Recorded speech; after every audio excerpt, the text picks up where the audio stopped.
एक समय की बात है। एक शहर में वीर नाम का आदमी अपने बेटे राजू के साथ रहता था। वीर सब्जियां उगाकर बाजार में बेचता था और उसी से उनकी रोजी रोटी चलती थी। जैसे जैसे दिन बीतते गए, वीर की सेहत बिगड़ती गई। राजू ही पूरी कोशिश कर रहा था, पर वो अपने पिता का सही ख्याल नहीं रख पाया। उसने कई दवाओं का सहारा लिया, पर उसके पिता की तबीयत में कोई सुधार नहीं आया। शहर के पास एक संत रहता था। राजू उसके पास गया और उसने संत से अपने पिता के लिए कुछ इलाज या दवा के लिए पूछा। अब ये संत तो एक चालाक व्यक्ति था। कई सालों से वो एक जादुई फूल को प्राप्त करना चाहता था, जो एक जंगल के बीचों बीच था। उसने कई बार कोशिश भी की थी, मगर असफल हुआ और अब वो उसे हासिल करने के लिए बहुत बूढ़ा हो गया था। वो चाहता था कि कोई और उसे वो फूल लाकर दे। तो जब राजू उसके पास मदद मांगने गया, संत को वो फूल हासिल करने का रास्ता मिल गया।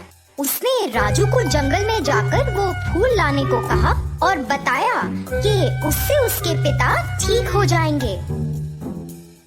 राजू, तुम्हें कई मुश्किलों का सामना करना पड़ सकता है। क्या तुम तैयार हो? जी, मैं अपने पिताजी की अच्छी सेहत के लिए कुछ भी करने को तैयार हूँ। ये चिड़िया तुम साथ लेकर जाओ। ये तुम्हें जादुई फूल की सही दिशा दिखाने में तुम्हारी मदद करेगी।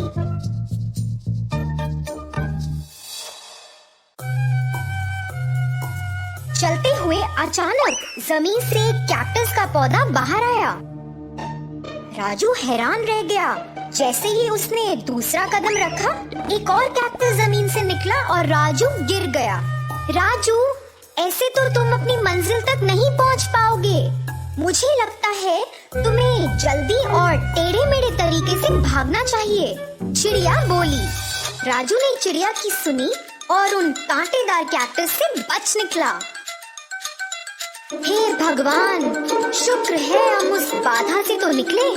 चलो फूल लेकर आते हैं। अब फूल को ढूंढना इतना आसान नहीं है। तुम्हें क्यों लगता है कि संत ने तुम्हें उस फूल को लाने भेजा है? वो खुद नहीं ला सकता ना। आसान नहीं है इससे क्या मतलब है? और क्या खतरा है अब? राजू ने पूछा।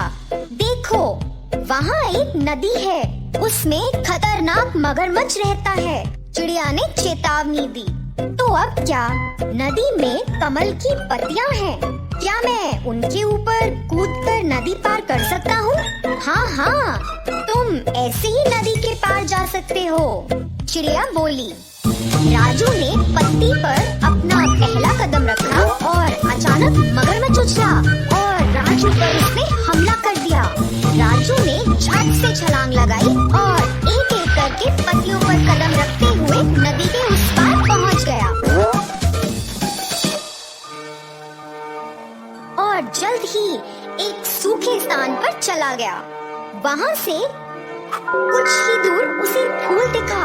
राजू को लगा जैसे वो खुद ही उसकी ओर खिंचा चला जा रहा है।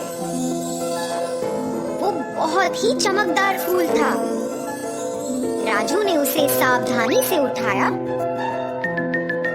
और संत के पास ले चला।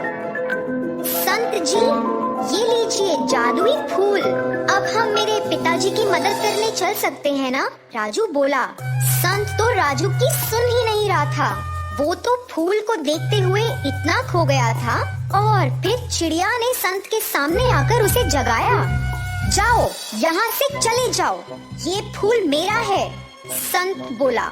संत की ये बात सुनकर राजू चौंक गया। उसे कुछ समझ नहीं आ रहा था।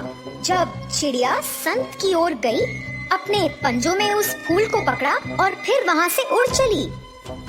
अरे राजू, आओ मेरे पीछे।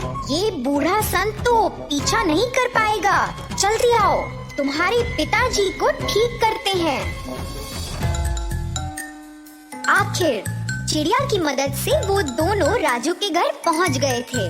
उन्होंने उस फूल को वीर के शरीर पर हिलाया और जादुई चमक उनके शरीर पर गिरी।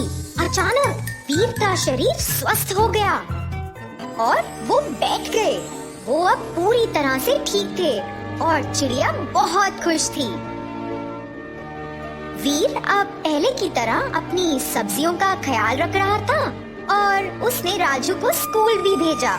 नन्ही चिड़िया अब उस परिवार का हिस्सा बन गई थी और सब खुशी से रह रहे थे।